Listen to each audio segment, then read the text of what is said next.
Next point बघा, common ion effect आणि कोणता आहे तर सोल्युबिलिटी. आता कॉमन आयन इफेक्ट आणि सोल्युबिलिटी कसं काय इफेक्ट करते ते बघूया. काय होतं, जो कॉमन आयन असतो तो सोल्युबिलिटीला कसा इफेक्ट करतो, तर आपण घेताना स्पॅरिंगली सोल्युबल सॉल्ट घेतली,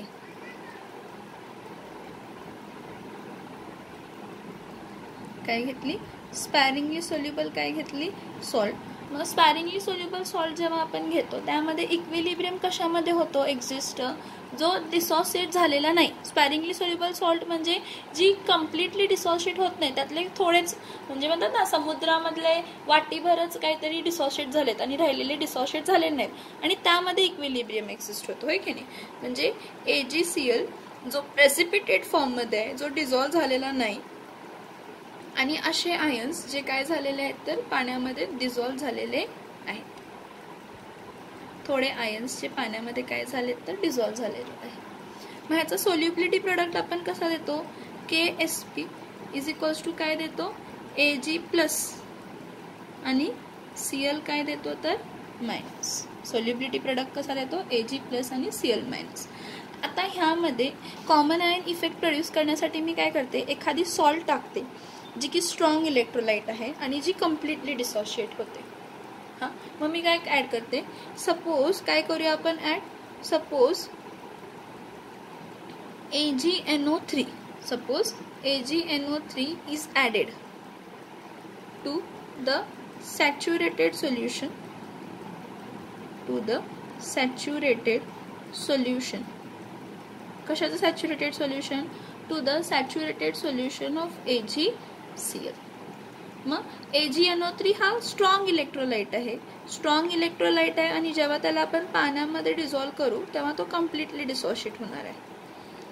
Ag प्लस देणार आणि NO3 काय देणार आहे, मायनस. आता एक लक्ष द्या, काय होणार सांगा ह्यामध्ये, AgNO3 तर स्ट्रॉंग इलेक्ट्रोलाइट आहे, तो कम्प्लिटली डिझॉल्व्ह झाला, पण काय होणार, हा NO3 तर परत Ag बरोबर कंबाईन होणार नाही, तर हा Ag प्लस काय करणार आहे, हा डिसोशिएटेड झालेला Cl बरोबर काय करणार आहे, कंबाईन करणार आणि AgCl देणार.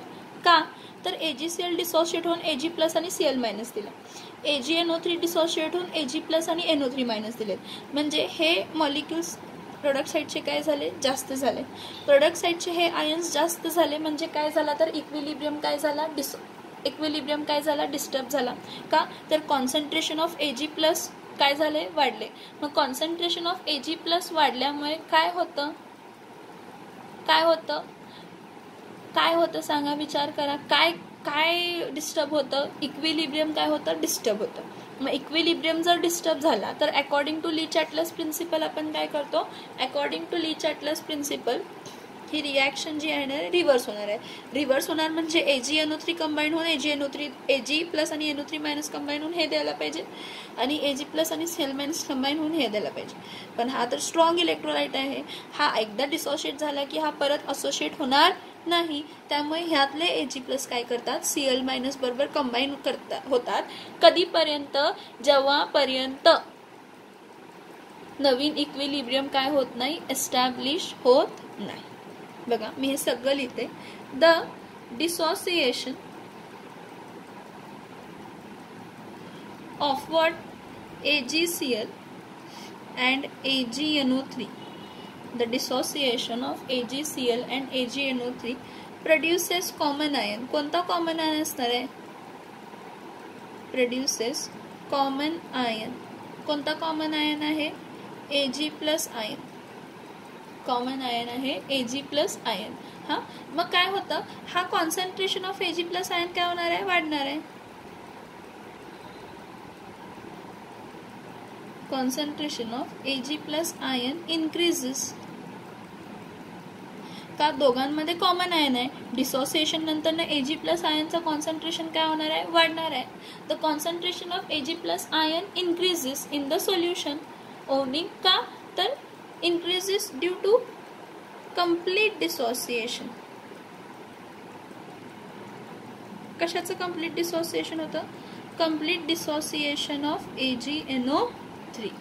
मग अकॉर्डिंग टू लीच ॲटलस प्रिन्सिपल काय होणार आहे की प्रोडक्ट साईडचे जे आयन्स वाढलेत त्यामुळे इक्विलिब्रियम काय होणार आहे, डिस्टर्ब होणार आहे. आणि इक्विलिब्रियम डिस्टर्ब झाल्यामुळे काय होणार आहे, तर इक्विलिब्रियम परत एस्टॅब्लिश करण्यासाठी रिॲक्शन रिव्हर्स डायरेक्शनला जाणार.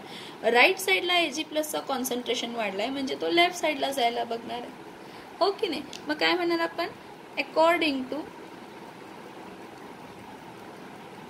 To what, according to Le Chatelier's principle,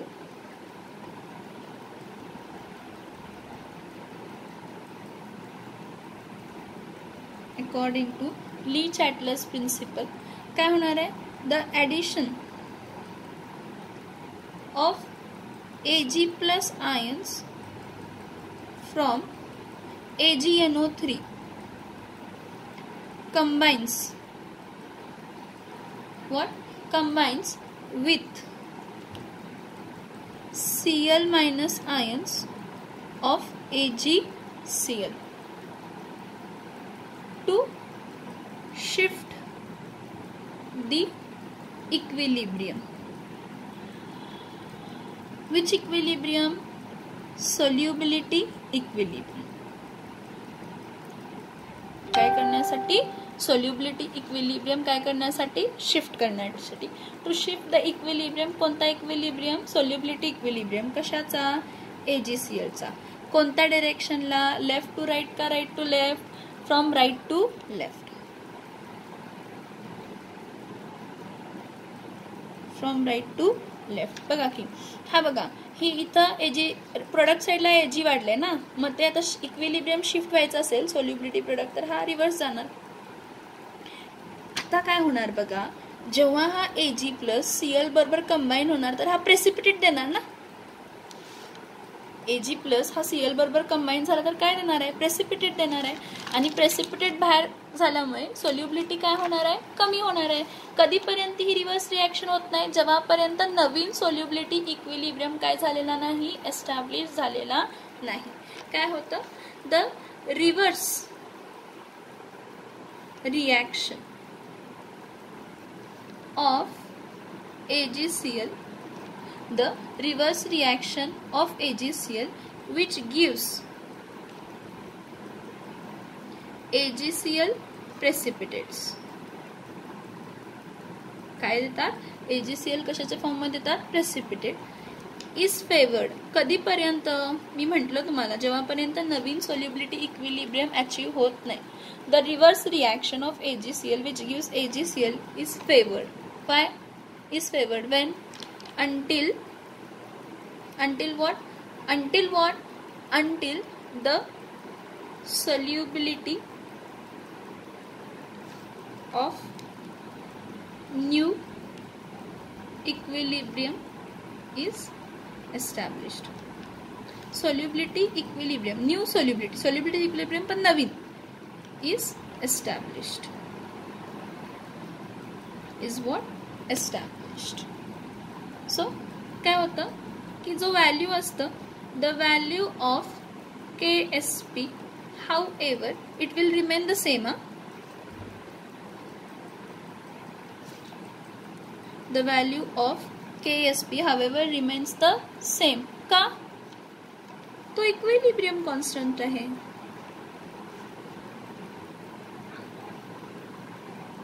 काय आहे तो, इक्विलिब्रियम काय आहे, कॉन्स्टंट आहे. Solubility of sparingly soluble compound thus decreases with the presence of what, common ion effect. So आपण ह्यावरनं काय कन्क्लूड करू शकतो, the solubility of a sparingly soluble compound, solubility of sparingly soluble compound thus decreases with the presence of common ion in solution. Common ion in what? Solution. काय झालं बघा की, विचार करा की AgCl होता, तो तसाही सॉलिड स्टेटमध्ये होता, कॉन्स्टंट आहे. त्यातले थोडेच आयन्स वॉटरमध्ये स्पॅरिंगली सोल्युबल सॉल्ट असल्यामुळे डिसॉशिएट झालेले होते ॲक्वस. मग त्यामध्ये तुम्ही काय केला, स्ट्रॉंग इलेक्ट्रोलाइट AgNO3 ॲड केला की जो कम्प्लिटली डिसॉशिएट झाला. कशामध्ये, Ag+ आणि NO3 कशामध्ये, तर मायनसमध्ये. आता काय होतं, हा AgNO3 तर परत रिकम्बाईन होणार नाही आहे आणि हे AgNO3 जास्त फॉर्म झाल्यामुळे ह्यांचा कॉन्सन्ट्रेशन प्रोडक्ट साईडला वाढणार. आता ह्याचा कॉन्सन्ट्रेशन प्रोडक्ट साईडला वाढला म्हणजे इक्विलिब्रियम काय झाला, डिस्टर्ब झाला. मग इक्विलिब्रियम नवीन अचीव करण्यासाठी इकडचं कॉन्सन्ट्रेशन वाढवलं आहे, तर रिॲक्शन कोणत्या डिरेक्शनला जाणार, रिव्हर्स डिरेक्शनला. जर रिव्हर्स डिरेक्शनला जाणार आहे म्हणजे equilibrium will shift to the from right to left. जर equilibrium right to left shift होत असेल, जर equilibrium right to left shift होत असेल तर मला एक सांगा, राईट टू लेफ्ट शिफ्ट होतंय म्हणजे Ag+NO3 कंबाईन होऊन AgNO3 द्यायला पाहिजे. पॉसिबल आहे का, नाही. का, हा स्ट्रॉंग इलेक्ट्रोलाइट आणि हा कम्प्लिटली डिसॉशिएट होणार. हां, पण हे Ag+ आयन इकडच्या Cl- आयन्स बरोबर कंबाईन होणार का, होणार. आणि जर Ag+ आणि Cl- जर कंबाईन झाले तर ते स्पॅरिंगली सोल्युबल आहेत. म्हणजे त्यांची सोल्युबिलिटी काय होणार आहे, AgCl हे AgCl जर कंबाईन होऊन बाहेर पडले तर काय होणार आहे, हे AgCl कंबाईन होऊन बाहेर पडले म्हणजे ह्याची सोल्युबिलिटी कमी झाली आणि हे प्रेसिपिटेट झाले. कारण AgCl इज अ स्पॅरिंगली सोल्युबल आणि कॉमन आयन इफेक्टमुळे स्पॅरिंगली सोल्युबल सॉल्टची सोल्युबिलिटी काय झाली, कमी झाली. स्पॅरिंगली सोल्युबल सॉल्टची काय कमी झाली, सोल्युबिलिटी जी होती ती काय झाली तर कमी झाली. स्पॅरिंगली सोल्युबल सॉल्टची सोल्युबिलिटी काय झाली तर कमी झाली. लक्षात येते का बघा हा पॉईंट, लक्षात येते का बघा हा point.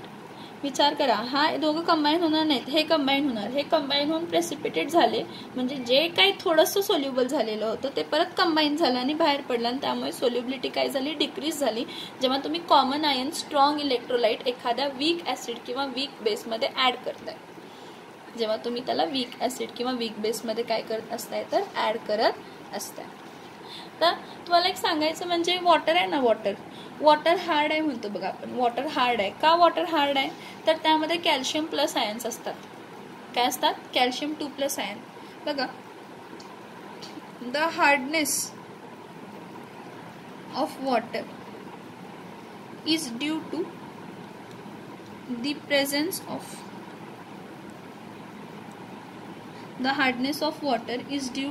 the presence of Ca2+ ion. Hardness of water कोणामुळे असते तर due to presence of Ca2+ ion. तर जर मला हार्डनेस कमी करायची असेल तर मी हे Ca2+ आयन कमी करणार. जर मला हे Ca2+ आयन कमी केली तर हार्डनेस ऑफ वॉटर काय होणार आहे, कमी होणार आहे. पण जर मला Ca2+ आयन्स रिमूव्ह करायचे असतील तर मी Ca2+ आयनच ॲड करणार. का, काय होणार आहे, to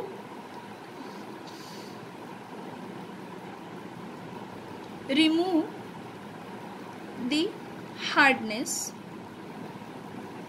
of water, we will add Ca2+ ions more, which will produce which effect, common ion effect. Hardness of water Ca2+ आयन्समुळे असतं. मग जर हार्डनेस ऑफ वॉटर कमी करायचं असेल तर त्याला रिमूव्ह करण्यासाठी, Ca2+ आयनला रिमूव्ह करण्यासाठी मी आणि Ca2+ आयन्स ॲड करणार एक्स्ट्राचे. कशाचे, एक्स्ट्राचे. कसं कसं बघा, कसं काय करणार आहे मी, काय करणार आहे, लाईम पावडर ॲड करणार. लाईम CaOH2 ॲड करणार आणि हा CaOH2 मी हार्ड वॉटरमध्ये ॲड केला तर हा कशामध्ये सेपरेट होतो, Ca2+ 2OH- मुळे सेपरेट होतो. Ca2+ हा कशामुळे कंबाईन होतो, OH- बरोबर.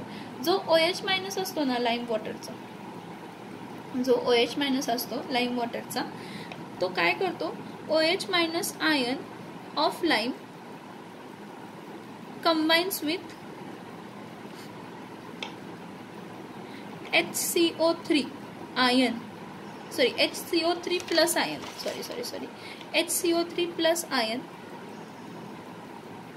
present in what water, present in hard water.